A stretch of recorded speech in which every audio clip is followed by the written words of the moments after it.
Vince called, say the same thing. And I said, Vince, I believe you. You're my friend. But he was... So, nandito kami at nagsisiksikan kami sa isang maliit at madilim na sulok dito sa kwarto ng SB habang nagpuputukan pa rin sa gilid.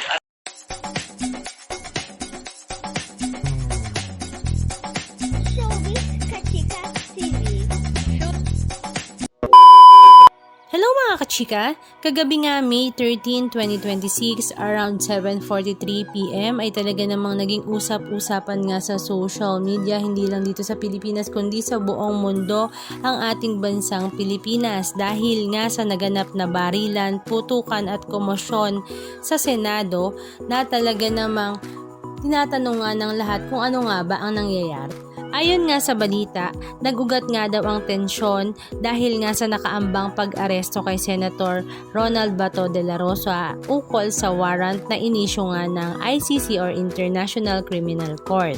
At alam naman nating lahat na nananatili nga si Senator Bato de la Rosa sa loob nga ng Senado sa ilalim ng protective custody ng kanyang mga kaalyadong senador upang maiwasan nga ang pag-aresto kaugnay sa investigasyon nga ng war on drugs noong nakaraang administrasyon sa pamumuno ni Pangulong Duterte.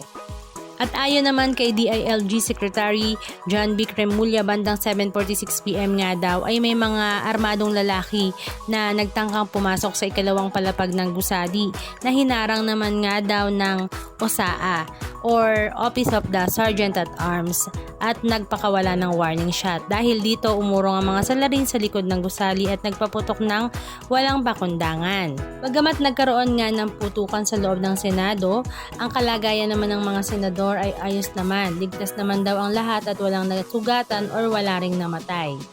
Si Senator Bato naman daw ay ligtas at nasa complex pa rin nga ng Senado.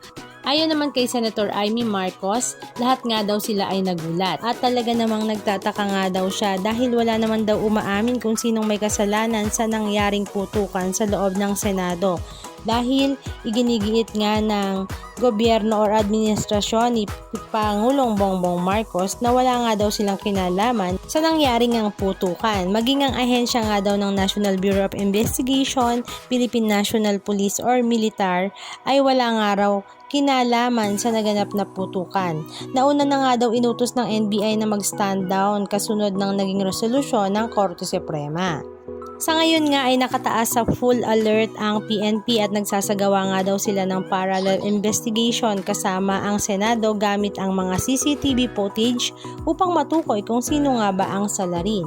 Maging ang ibang mga senador ay napapagbintangan na nga rin dahil baka nga daw palabas lang nila ito para wag maaresto si Senator Bato at the same time para madelay nga rin ang impeachment para kay Vice President Sara Duterte. Ang atin namang pinapangarap na maging Pangulo sa year 2028 na si Mayor Vico Sotto ay nagbigay nga rin ng pahayag. Ang sabi nga niya, I just saw the chaos in the Senate. For now, all we can do is watch and pray for our country. May our minds be cleared and conscience of everyone, especially those in high position, prevails. Samantala sa kalagitnaan naman ng putukan nga kanina sa Senado ay ipinasilip nga ni Senator Amy Marcos ang mga kaganapan. Halika at panoorin natin. Ala, pumapasok na sila lahat. Ano ba yan? Bakit nagkakaputukan dito sa Senado? Hindi na ito normal.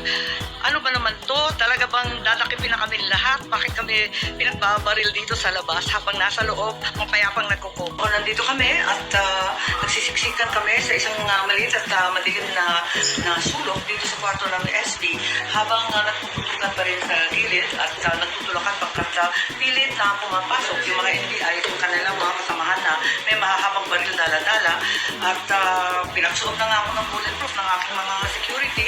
Ganun pa man, hindi tama itong nangyayari kung nais nilang nakipin si Senator Bato. Hindi nila dapat ipinsala ang institusyon ng Senado, ang building ng Senado at ang mga senador. Hindi po tama itong nangyayari at nananawagan kami sa mga opisyal kung kayo ay busy o may ginagawa o kung ano-ano pa, pwede ba tulungan ninyo kami rito at nagpapasaklolo na yung mga senador ng ating republika. Grabe ng kalokohan to. Lahat sila nagtatanggi, DILG, hindi daw nila ginawa. Dito si John Vic, sabi niya wala daw siyang kinalaman dito. PNP, wala ring alam.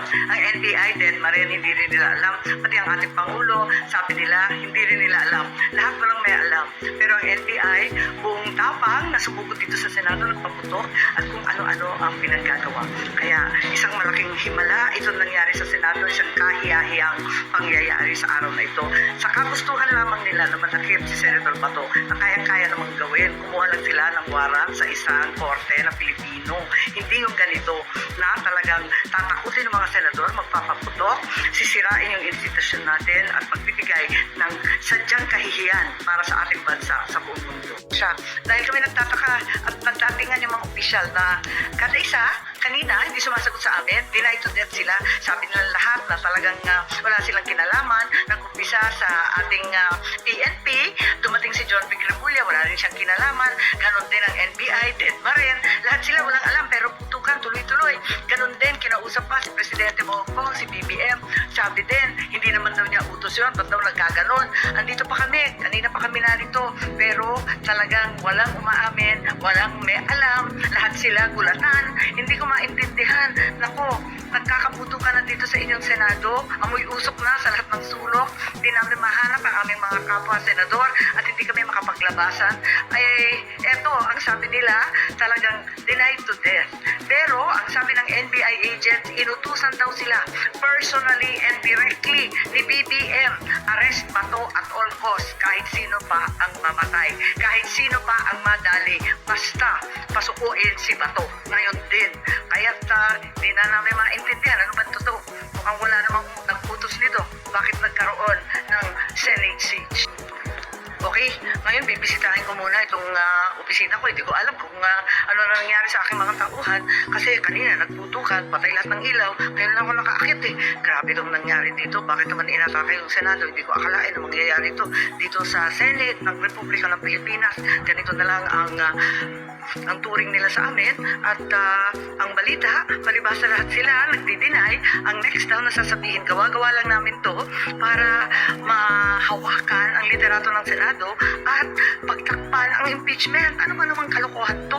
Eto na nga, nagtatago kami dito sa barilan, putukan at siege ng Senado. Sasabihin pa na gawa-gawa daw namin kasi lahat sila denied to death, walang nag-utos, nalusubin ng Senado, walang may kinalaman, wala ang talagang mananagot. Eto na naman tayo. Flood control na naman ba?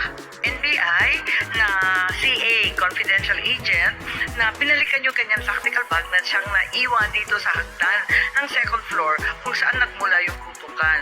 Ngayon, yung tao na nahuli, pinangalanan yung NBI boss niya, si Attorney Bomediano ng NBI Transnational Crime.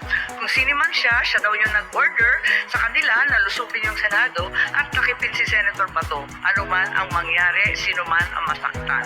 Kaya eto nga, Attorney Bomediano, kung sino ka man, sana ipaliwanag mo kung paano ito nangyari na sinugod, lilusob ang Senado at nagkaputukan sa amin dito sa mga senador ng ating republika. Hindi ito dapat nangyayari sa Pilipinas, higit sa lahat sa Anong masasabi nyo mga kachika? Just comment down below. And please don't forget to subscribe. Thank you!